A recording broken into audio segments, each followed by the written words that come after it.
a lot of men's over 40 are in a place of bitterness and hurt and frustration, which is why you run into a lot of, I won't say you, I have been Ooh. running into a lot of emotionally unavailable men because they have been in a relationship or they have been married or they've already lived that life. And over 40, they're like, I'm good. I've already been there, done that, been hurt. Um, and so now I just kind of want to chill, Mm. you know? Uh, Ooh. I have a question for you. You can answer this for me. I've read this or somebody told me this that a man has, I don't know what you're going to say. A man gets one good love of his life, or a man will only open up to one woman in his life. And once a man gets hurt, that's it.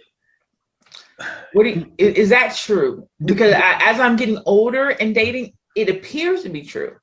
Like a man is like, look, I did this. Okay. Welcome back to the channel. You see the information on the screen, so you know what I'm about. So let's get into it. All right, so this is Scary to Remarry. All right, and I found his channel recently. I've been reaching out to him, trying to see if I can get him to come on this channel because, you know, this is evidently his channel. But this lady, I'm not sure exactly who she is. I think he has a direct line to her, Dr. Lane Javette. I think that is who she is. But yeah, I think this is interesting. I definitely want to start this one off basically saying every person, both men and women, can go through pain. And again, I don't think we give men enough credit to say that they're going through pain, right? And I know for me in my divorce, it took me about definitely at least 3 years before I would even halfway say that I was healed, right? Definitely within the first 2 years, it was a big fat no. And somewhere between year two and year three, I would basically say I felt like I was strong enough, you know, to continue and to move on and to actually to be in that healthy place. Now, that being said, I do think every man is different because it's going to be how he sees everything. See, I was trained, okay, to be a protector provider. So for me, a woman coming in and needing money to exist after the divorce and different things like that, that doesn't hurt my feelings. That doesn't bother me, okay? I was more upset with the world telling me, you know, as a young person, you know, like I say in middle school, telling me that my wife was going to have my back, that she was going to have my financial back. I should say it that way. And I found that, you know, talking to a lot of my friends, most of them are still married. Well over 90% of them are still married. That was actually the biggest thing for them as well. Not understanding that really a lot of women were going through that same process, but when they got older, a lot of women either fell away from high earning jobs or they wanted to stay at home or they just wanted to be moms or whatever it was. So this whole Cosby show-esque life of two heavy duty people going in with high earning jobs and living like this, it just did not materialize, you know, for a lot of people. But see, I don't blame my ex-wife for that. I blame society for that. I blame the government believing that they knew better than what was going on traditionally. And what we see now is more and more people saying we need to go back to traditional values, even though the school system continues to teach the way it wants to. So again, I'm always talking about putting blame where blame should be. So for me, there's no blame on my ex-wife when it comes to anything of that nature. There's no blame in my ex-wife because she never cheated on me or anything like that. There's no blame and hurt and pain in a lot of places where a lot of men might have it. But no matter what the situation is, again, we have to think about, okay, all of what has happened. Like, for instance, I told you all before, I have a lot of friends, and several of my friends, you know, have told me about situations where their wives may have cheated, may have not have cheated. Some of them know, some of them don't know. And, you know, and I'll be honest, you know, I got on them a little bit and I was like, well, are you keeping the bedroom spicy? And, you know, I know one of them, you know, as soon as I told him about it, he was like, man, nah, man, I don't do that, man. You know, I don't want to be bothered with that, man. That's too much work. I mean, he literally told me this. Dude was like newly married too. I mean, probably had only been married about 4 or 5 years. And, and I was telling him this, and I'm like thinking in my mind, like, dude, if you don't take care of her, somebody might. I ain't saying they will, but somebody might. And see, again, this is not where people are taking the blame upon themselves, not saying, okay, am I doing everything I need to do? And so for me, that's always step one, because when you're starting to blame, because I found people that do that they've made every mistake in the world, every mistake, but then they will blame the other person by saying, well, you didn't do this for me. So basically, this is to say that person A, it could be male or female, hasn't done 9 out of the 10 things that person B asked them to do, but person A is mad at person B because they didn't do one thing out of the 10 things that they asked them to do. And this is, like I said, you gotta get healthy people in the first place, non-selfish people in the first place. So I kind of have to start there, before I can go any deeper, because I think for men and women that are watching this particular video, a lot of the men that I run into that are healthy, and we talked about this, we're generally talking about mental and spiritual and energy and the ability to love again. I don't find that those men are blaming the exes at all. I find that those men have gotten over that.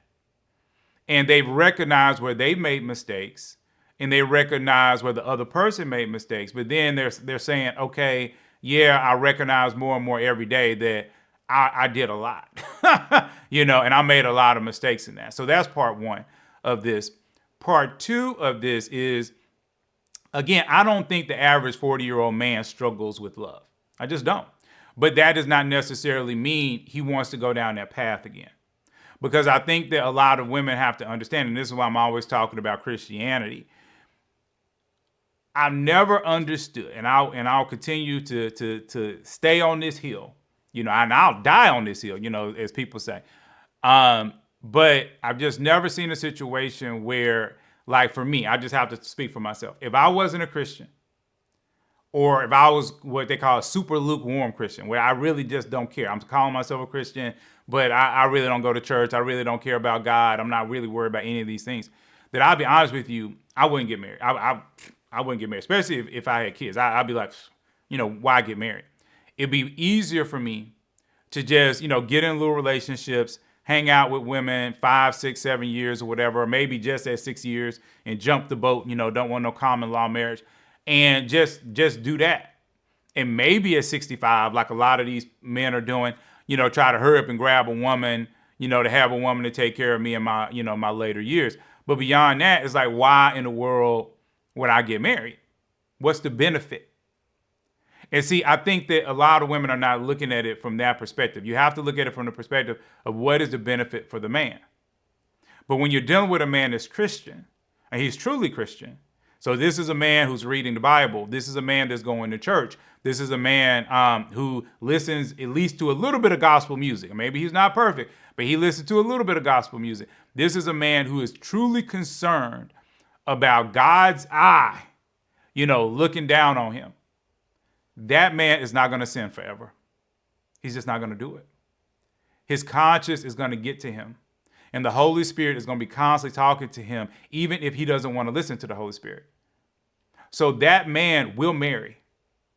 He's going to marry because he's just not going to feel comfortable not marrying. And see, that's one of the main, again, like I said, these so many things, like I said, that I definitely don't understand how people come up with the logic that they do. I've dated women who are lukewarm Christians, straight up lukewarm Christians. And even when I listen to their struggle out here, most of them, like I say, is very much like lukewarm men. They will get in relationships, they shack up with the person, i.e. live with the person, so they're cohabitating, whatever word you want to use. So they're living like husband and wife, but they're not married. They'll do that 3 and 4 or 5 years. Then they split up and then they get with somebody else. or the women will be loose in the streets. And so now they have these huge body counts, 15, 20, 30, 50 men, that they've had. And I've dated women that literally, I know they were having 2 and 3 boyfriends in a year. And I know doggone well that they were, doing whatever they was doing. Okay. And I run into those women as well. And then you'll run into a Christian woman who might be 40. She might be divorced. And that's why I'm always saying every single mother is not the same. Every 40-year-old woman is not the same. And, this 40-year-old woman might have only been with 2 men her entire life sexually. And it's because she, was married. Then she got a divorce, and then she tried one relationship, and she decided, okay, well, I'm going to try the sex thing and everything. It didn't work. And so now she's basically saying, okay, well, I want to be abstinent until I'm married, or at least until I'm engaged. And you look at that abstinence, and this is, something for the women out there. He looks at that woman totally different than the woman out here that's talking about she wants to be abstinent, but she's basically had 2 men every year of her life since she was 18. Okay, these are 2 totally different abstinences. And these are 2 totally different mindsets, right? And so again, from a man's perspective, to this lady's point, okay, you have to look at what is the man looking for. Now, what she's saying is that he's struggling with love. But I don't know if they're necessarily saying they're struggling with love. I don't know if that's, like I say, just something to get people to look at the video. But there's a huge difference between a man and his ability to love a woman, or his desire to love a woman, and his ability and or desire to be in a marriage. These are 2 totally different things. And also a lot of men that have done what they need to do, okay, and again, I have to be real about this. A lot of men that, like I say, they've done what they need to do. At 40 years old, they might not be dating, necessarily a 40-year-old woman, which again is one of the issues that we have out here, because a lot of men, they've done what they need to do. They've got a little money. They might date a woman 10 years younger, even 15 years younger. And, again, a lot of women might say, well, those younger women are trying to take advantage. But in reality, again, if you understand how men look at it, we don't look at it the same way that women do. And again, that's an argument that could be made in a really great discussion if I could find, some women that want to talk about it. But again, I think that's something that's a little bit different. So to this lady's point, I don't think that men over 40 struggle with love if they're healthy. If they're healthy, they've dealt with the pain, of a divorce or of, a traumatic relationship.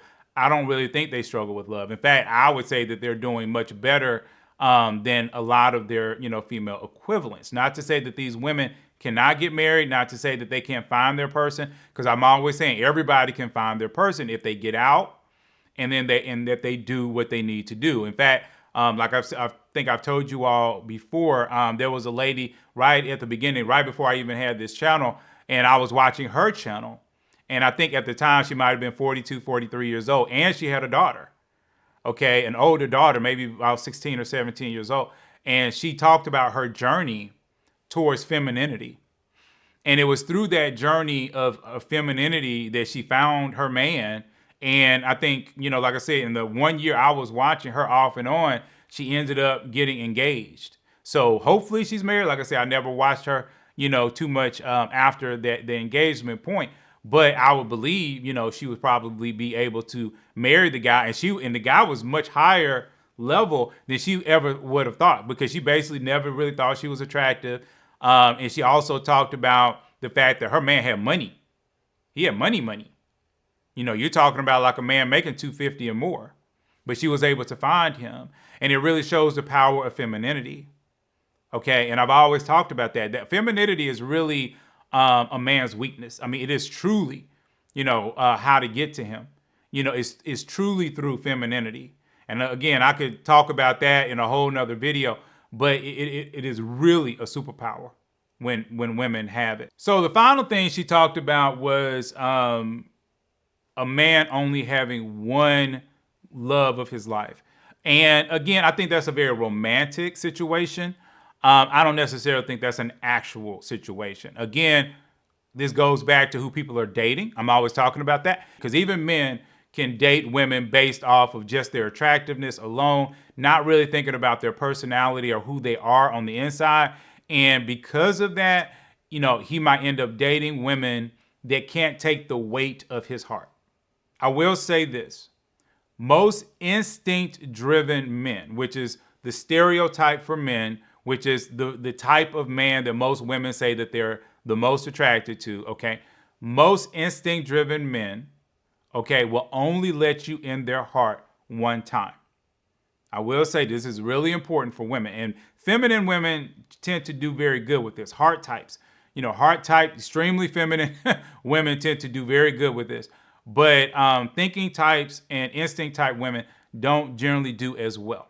Okay? But when you're dealing with a man's heart, okay, and he's instinct driven, and even if it's a woman and she's instinct driven, okay, you're only going to get a chance one time. And when you get that chance, it is going to be a beautiful experience. All right?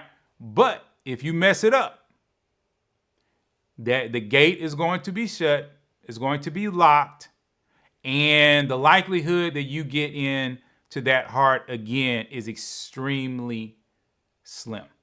It's not impossible, but it's extremely slim. Because at that point, the man in this particular scenario, he knows that you're not the type of person that knows how to take care of his heart. And see, feminine women, generally speaking, and like I say, when we use that term, we're generally talking about heart types on this channel. Heart types generally take care of men's hearts. And they take care of them very well because they themselves are high emotion. And so what they do is they cradle that heart and then they cover it, okay? And then they basically move back and forth, taking care of the man's heart at all times. This is when you hear these stories about women always knowing what to do with their man who doesn't say much at all.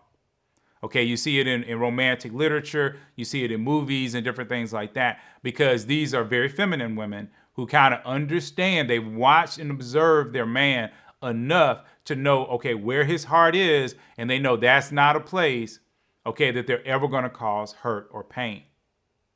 All right. But there are vengeful women out here, and vengeful can be any type. When they lash out at the heart of a man, or really, like I said, a vengeful man lashes out at the heart of a woman. Generally, like I said, when we're talking about instinct people, when you lash out and you attack the heart, okay, that is when the person says, you're not mature enough, you're not strong enough, you're not smart enough, whatever it is, for me to let you back in my heart. It doesn't mean that they're going to divorce you. It doesn't mean that, like I say, they're going to leave you or anything like that, which I think a lot of women would think that a man would do. But no, it just means he'll never be in love with you again. It doesn't mean he'll stop loving you. Okay? And a man that is basically being trained to be a protector provider, okay, he's going to take care of you. As long as you're doing what you need to do, he's going to take care of you. But that deep closeness that you get when somebody's in love, when you're just fully open, that deep intimacy is gone. It's gone. See, this is why I'm always saying, telling people, you should not ever try to hurt the other person. You should never try to hurt your person, ever. It's never okay to hurt them in any way. And I had to learn this as well, because this is one of the reasons why God says in the Bible, vengeance is the Lord's. He will repay, because God sees things that we don't see. And so you do not ever need to put revenge on your person. That is a no-no. You don't ever do that. You just have to let it go and recognize that God sees everything, okay, and he will repay in time, because God knows how to repay without hurting the person, getting the information in the person without hurting the person. But see, you can try to hurt them, and by trying to hurt them, you're thinking, oh, I'm justified and I got my revenge, but now you've lost the intimacy. Now your marriage is basically both of you just going through the motions. And you don't want that. And that's why you have to release it, let it go. Don't worry about it. and allow God to handle it. Okay? Now, we all gonna hurt each other, but it's really important for you to, like I say, don't ever get vengeful. And if you find yourself getting to that point of vengeful, especially for the instinct-driven people, I would encourage you to actually see if you can separate for a while. And, like I say, if this is really bothering you, like heavy duty bothering you, see if you can separate for a while. Start asking friends and family if you can live with them or whatever you can do, like stay in a hotel or whatever, to try to give yourself a little bit of a break. All right, because you want to give yourself a break out here so that you don't break the marriage. All right. So anyway, I hope this helped, and please like and subscribe, and I'll see you all in the very next video.